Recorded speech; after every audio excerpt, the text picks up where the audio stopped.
Yeah, that's how it goes. Overnight Right. success. That only took 35 years. That's There great. you go. Yeah. We're live. Welcome to our Success Mastermind. Right now, it's me and Linda. Hey, Linda. It is Tuesday, the 12th of July. John Lavenia here with you, filling in for Adrian Garner, the professor who was out doing work.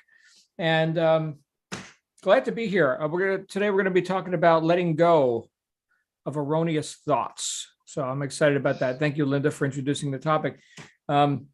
Before I get into that, though, I just want to acknowledge Linda and Lindsay and others who were on. Catherine was on the book study group last night. We concluded Bob Proctor's You Were Born Rich, and we are now charging ahead into the Stop Worrying and Start Living by Dale Carnegie. So if you're interested in studying classic books, go ahead and grab yourself a copy. We're going to be covering the first two chapters next week, Monday at 9 p.m. Eastern U.S. time. What else can I tell you today? Well, the AC is out again. And I got my wife driving to get a part right now because the guy came and he said, oh, we need to order the part from the distributor. It'll take a day or two. I'm like, you got to be freaking kidding me. I jumped on Google Maps. I found AC Parts Supply. Yeah, we got 100 friggin' million of them right now at $30. Okay, good. Here's the transformer. Go get the transformer. And when we're done with our session today, I'll be installing a new transformer. So that brings us to our topic. Hi, Lindsay. That brings us to our topic, which is letting go of erroneous thoughts. Anybody read any Wayne Dyer, the late Wayne Dyer? He passed on a little while ago. Yes, actually, John. Mhm. Yes, I actually have. I just finished one of his books. Mhm. Aha. Okay. Well, I remember reading, or actually, I was listening to a lecture that he gave called "The Four Pathways to Success." Don't ask me. I've got a near photographic memory. Anyway, so the four pathways to success, and in that lecture, he was just basically talking with the audience about getting his writing career going, and how he came out with this book called Your Erroneous Zones. This was like the book that put him on the map, and he would go around and do like radio station spots and book signings and this and that, and he said he would show up at bookstores and he couldn't find his book. And a lot of times it would show up in like the pornography section, your erroneous zones.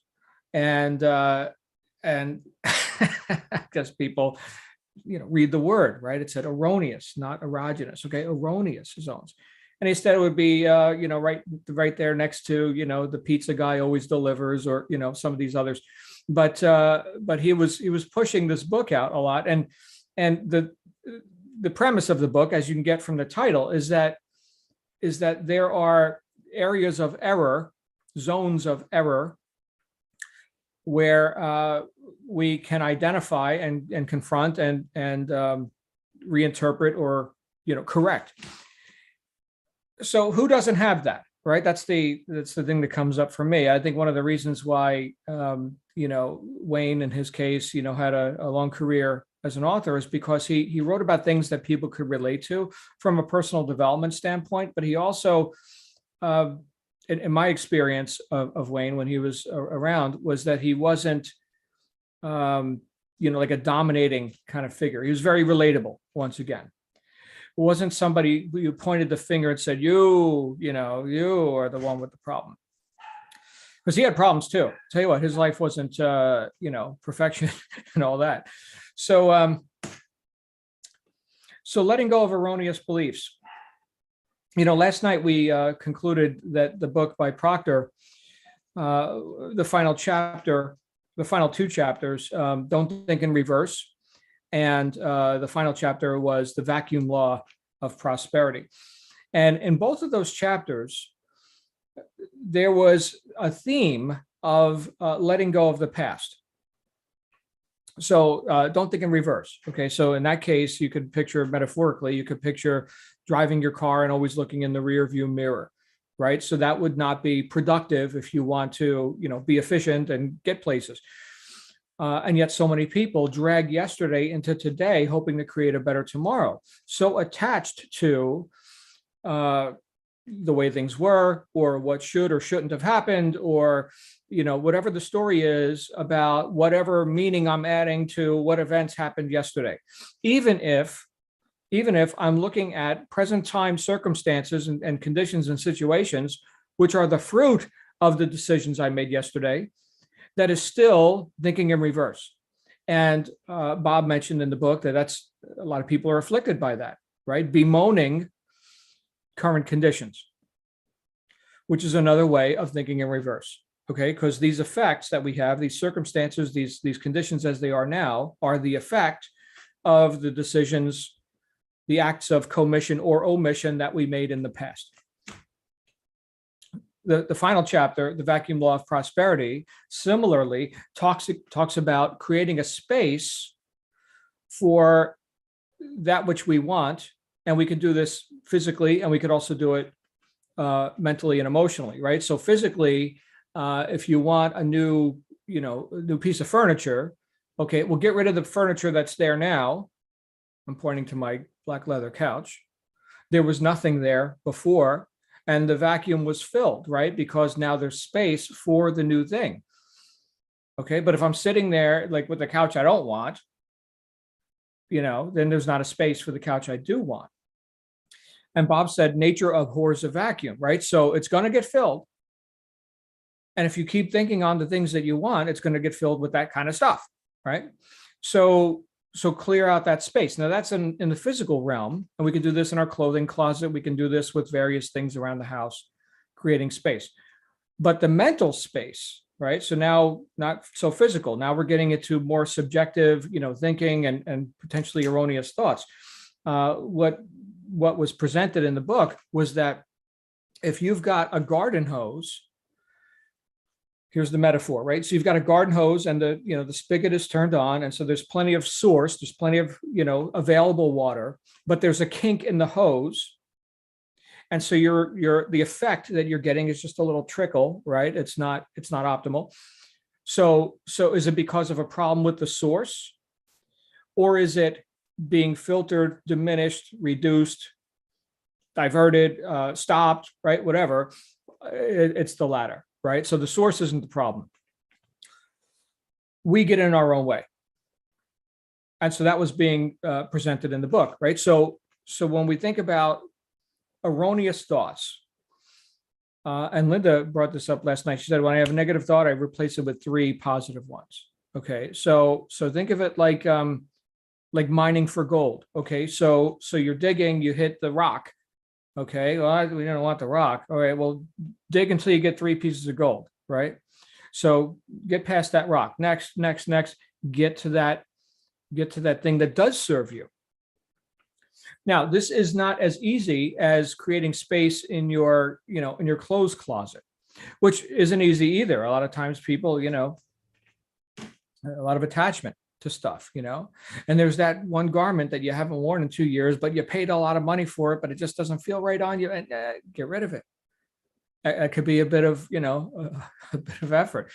And the thing that stops people from doing that, either physically or mentally, the thing that stops people from clearing out that space and causes them to hold on to erroneous thoughts, beliefs, stuff, whatever, is they don't have the faith that they can get the new stuff, or they don't know how to necessarily, right? All the little details of how to get to that higher level of not just having this, but also doing and being, right? There's you can have whatever you want, you can do whatever you want, you can be whoever you want.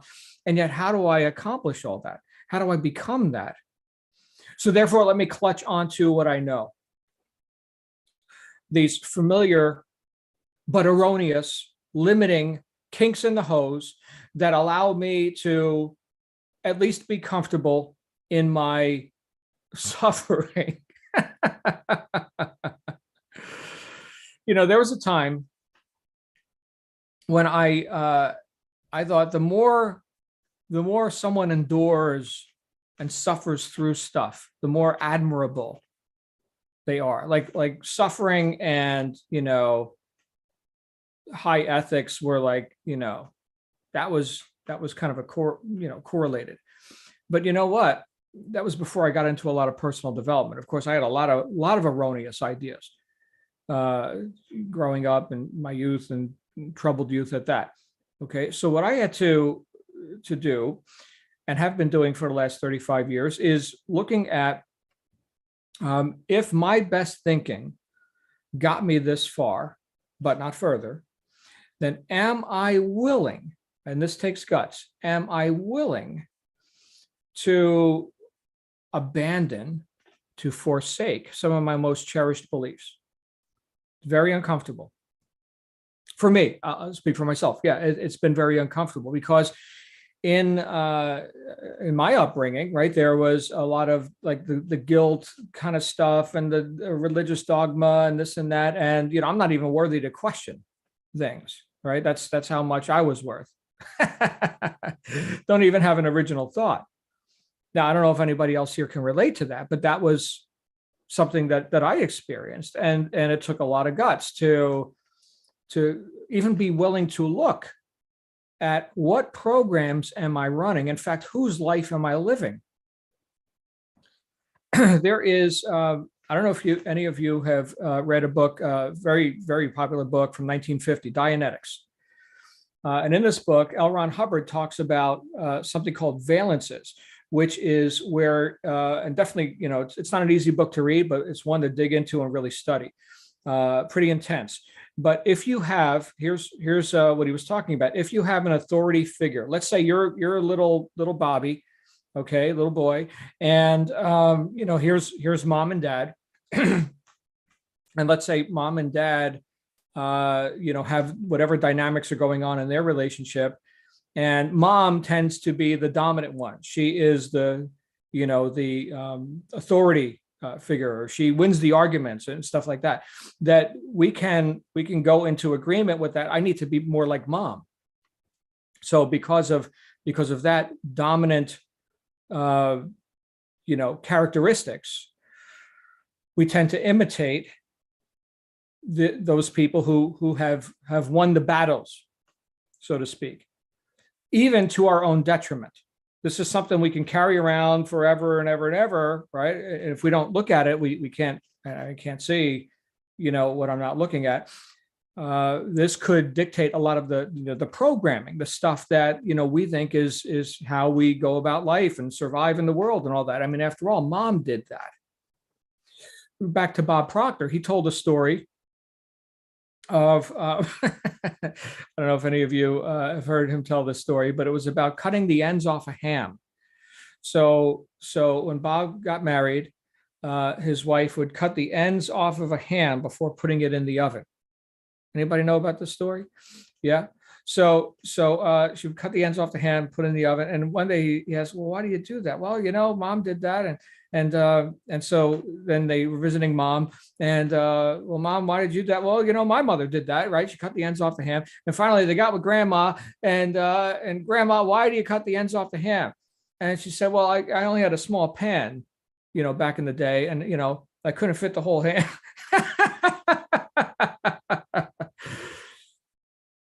So grandma did it, so mom does it, so daughter does it.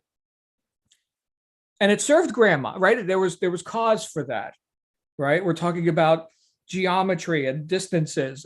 Cool, okay? But is there, in modern times, with huge friggin' oven and big pan, right? Why do you cut the ends off a ham? The other one that was an interesting paradigm shift, again from Bob, was turnips.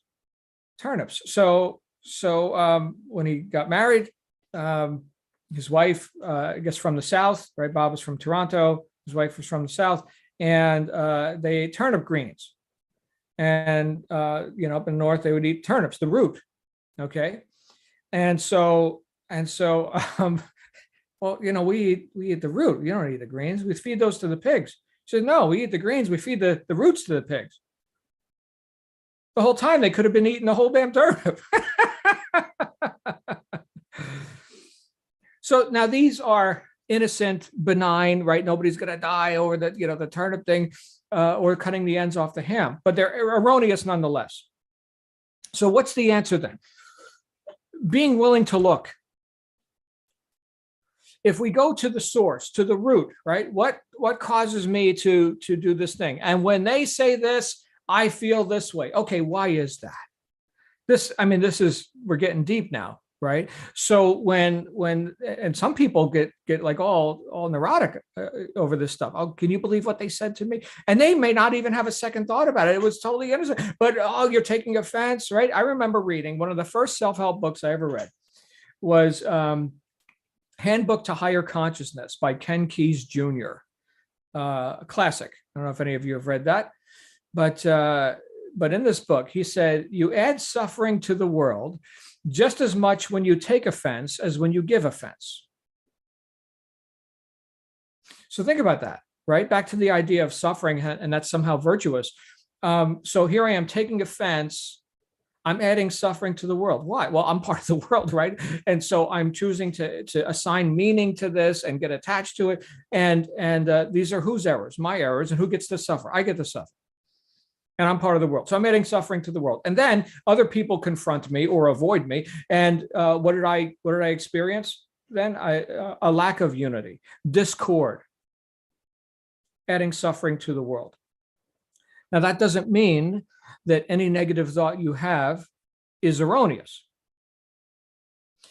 There are people who would do you harm. Okay, got it. Well, can you assess that? Not from a frantic or neurotic spot, but can you assess that more objectively and interpret that as what you consider it to be, and then go about your way, but not carry this stuff and allow other people to rent space in your head or to just take up space in your head rent free? These are other erroneous thought patterns. So when I think about, all the stuff that I've done to do myself in, because it's, I need to assert my rightness. I need to defend my position. I need to have a position on this. Because after all, damn it, if you don't stand for something, you fall for anything. Cool cliche. I got it. Okay. Well, what if we stood for ourselves? Like really, not just talk. What if we actually said, you know what, I'm going to be the best version I can be. I don't know all the details and how I'm going to get to, to be, do, and have what I envision for myself, but I do envision it for myself. And therefore, let me go ahead through autosuggestion, just like Napoleon Hill talked about in Think and Grow Rich. Autosuggestion is a principle that can induce faith, okay, deliberately. So through autosuggestion, let me keep reminding myself. Let me go ahead and write this stuff down, right? I've got goals, I've got purposes, I've got a vision for myself. Let me go ahead and write this stuff down. And anytime I see myself going a little bit sideways, and how do I know? Because I'm consciously aware of my own emotional state. I feel crappy, or I feel anxious, or I feel concerned or worried. And we're going to be getting into that book, Stop Worrying and Start Living. But anytime I feel the kink in the hose, let me go back to my reminders, my autosuggestion. Autosuggestion is what we tell ourselves about ourselves all day long, whether we know it or not. Okay, so why don't we know it then? Why don't we be deliberate about that? Why don't we really stand up for ourselves and make the effort? Yes, it's an effort. It's easier to just run the program that I got from dominant person when I was a little Johnny. Okay. It's easy to run that program, and that's how you survive in the world. You see, you do like they did. Don't think about it. You just do that. But as much as I can bitch and gripe about circumstances and things that I don't like, it's of no use unless I'm willing to stand up for myself, and which means, by the way, allowing myself to be wrong. That is a good and courageous thing to do, is to be willing to suspend judgment about all the things that I think I already know, which is the surest way to learn nothing, is to already know, and just look, and come up with some alternative meanings, right? I mean, if we have to add meaning to everything, well, what else could that mean? If the person was curt with you on the phone, right? Well, maybe they were dealing with screaming kids and 10 million customers. I don't know, right? So I got to stop reading my autobiography into everybody else's situation. I'm not living their life. And because we're talking about typically here in this group, we talk about things that would allow us to be more effective in life, more successful in business, more of whatever we want to experience, right? Typically it's going to involve other people. So, I mean, if I was sitting there with a rock, right, there's probably not a whole lot of erroneous thoughts that bring up like negative emotions or whatever, just me and the rock, right? But no, oh no, there's other people, there's society, right? So that's where the work happens. The work happens in the field. Releasing erroneous thoughts and letting go has to happen in the process. There's a doingness to it. It's not just you sitting there thinking and theorizing about it. So this is the work, right? In fact, Henry Ford said thinking is the hardest work in the world, which is probably why so few people engage in it. I hope this spontaneous talk, as I fill in for Adrian here, I hope this brought us some ideas for you about letting go of erroneous thoughts. I guess the barometer, really, if we're going to say, keep it or chuck it, is it serving me and others? Does this feel right to me, or is this something that's inducing negative emotions?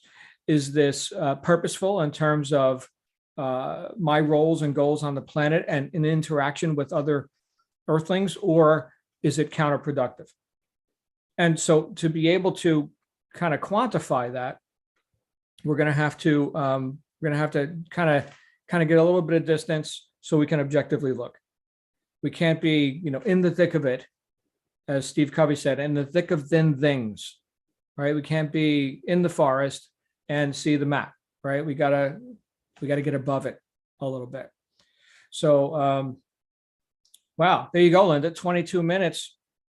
I had no idea what was going to come out of my mouth, and there it is.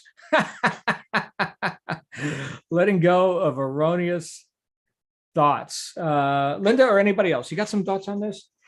I'd love to hear your feedback. I know you're driving, Linda. But... No, I'm at my daughter's house now. So yeah, letting go of the erroneous thoughts. So what we have to do is replace them with positive, right? Well, that's where training comes in, and coaching and mentoring and all that. Right. And study. And so, and our conscious mind is where we get into trouble. We need to feed our subconscious mind the positive. Well, how do you do that subconsciously? So by repetition, I mean, okay, how about if I wake up every morning thinking I have $1 million in the bank, through power of assumption, assuming that I already have everything I need. I don't want for anything. Well, the source of supply is already there, just like the garden hose. Yeah, right. Right. And that's where our supply is, in the subconscious mind, because that's where spirit lives. Really. Okay, well, right. Let's park on this for a minute, right? So if we got training or indoctrination or through osmosis, subconsciously, whatever, as a youth growing up and observing, this person wins, this person loses, and we got these ideas now of how we should be, then would it make sense that you can deliberately put yourself in an environment which is more resourceful or that contributes to your deliberate evolution? Yeah. Right. And part of that is go read the book, right? So now I'm communing with the author, and now, show up in the mastermind group, and now I'm communing with other on purpose people. And through osmosis, but also consciously, as you mentioned, here's my reminders, here's my auto suggestion, my affirmations, my goal. And it's not, understand, we're not lying to ourselves, right? So if you woke up every day and said, I've got $1 million. Okay. Well, I'll tell you what, I got to trust my own word. Okay. But you could say, I see myself receiving the $1 million right on schedule. I know there's unlimited source of supply. I shall now exchange with my customers, to receive, that which is rightfully mine by giving them that which is rightfully theirs. Right. So this is a more thought out thing. And you may want to write this stuff out. There's a more thought out approach to, I'm a millionaire. Right. Right. No. Well, yeah. I mean, it's like you need to write out your goal, but you also need to be able to assume it. You have to have that power of assumption that you already have it. Right. Okay. Because otherwise you're not feeling, you need to feel it, right? So if, I don't know, maybe I'm not expressing myself right, but.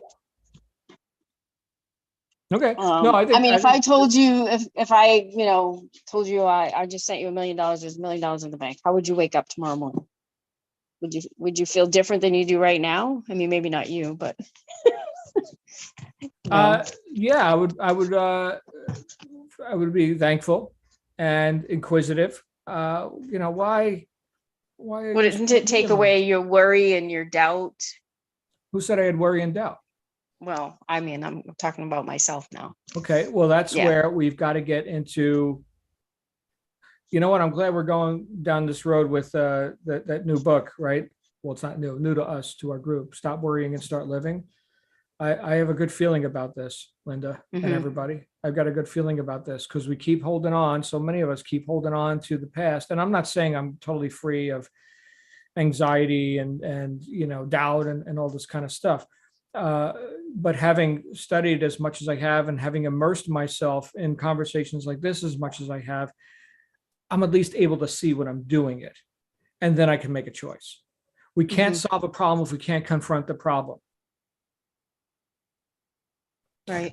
I got these mosquitoes, okay? And I'm out there on my lawn and these damn mosquitoes keep hitting my ankles, right? And then they fly away. But if I can see them there, man, I'm going to smash that. I'm going to smash them, right? So of course, it rains every friggin' day here in the Sunshine State, for whatever that's worth.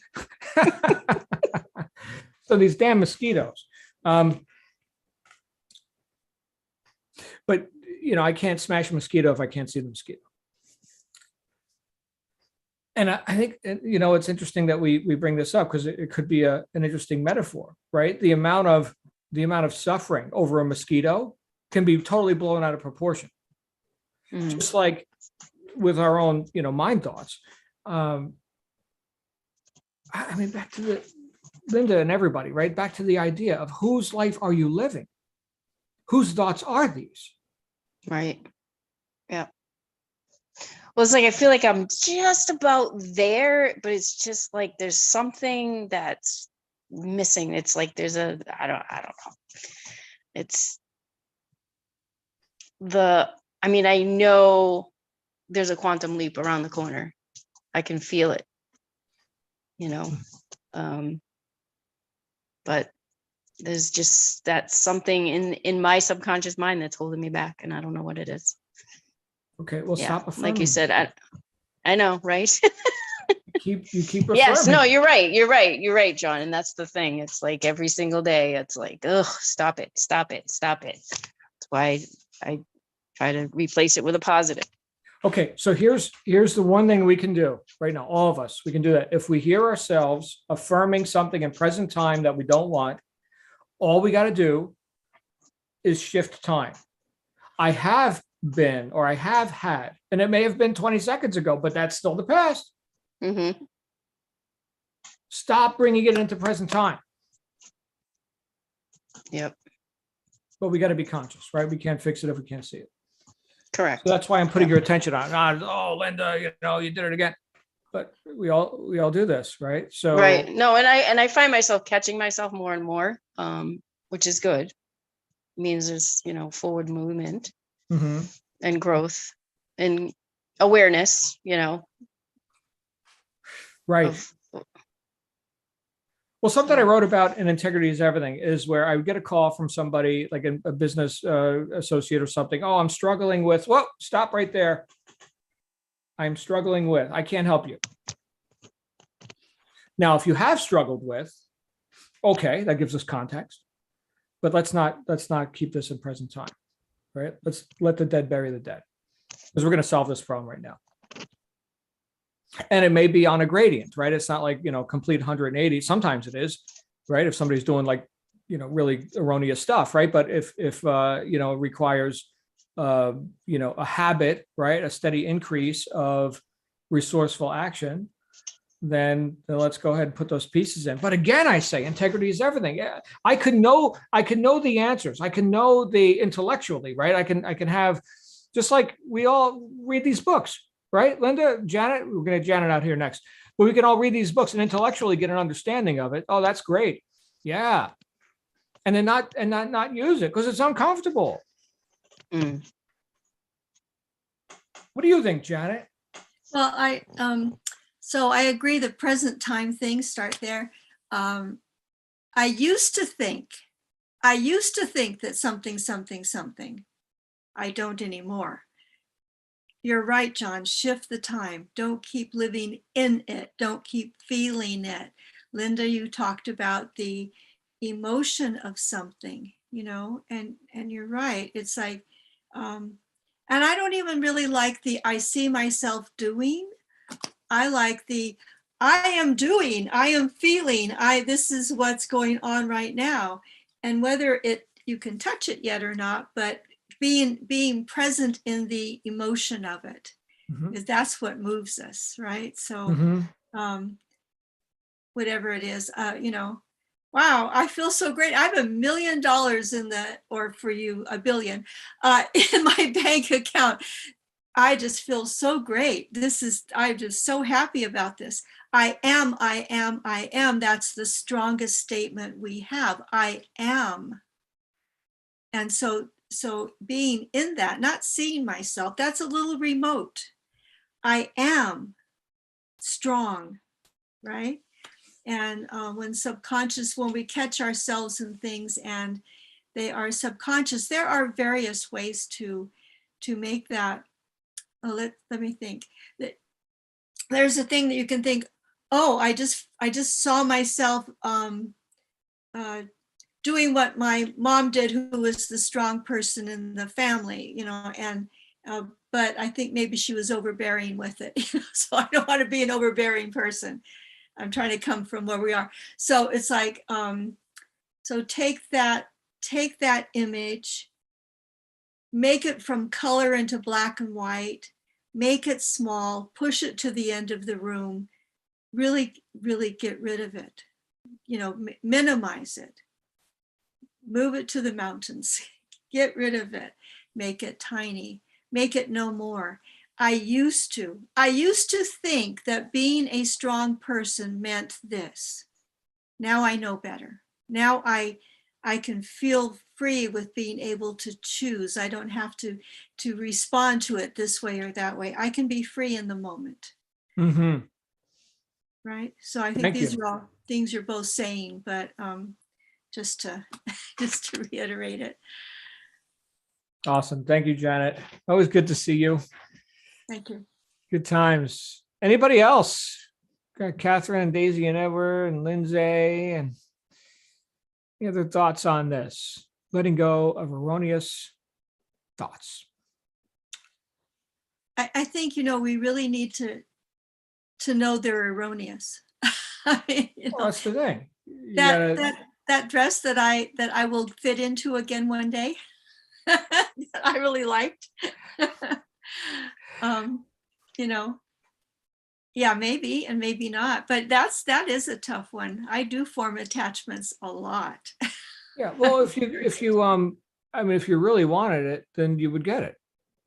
It's not a maybe, right? I mean, if it's like a big prize for you to get in that dress, then you're going to figure it out. Yeah, that's true too. Yeah, you're very able. All of us, we're very able. It's the indecision, like Bob talked about in the book. It's the oscillation between yes, no, right? Maybe. Ooh.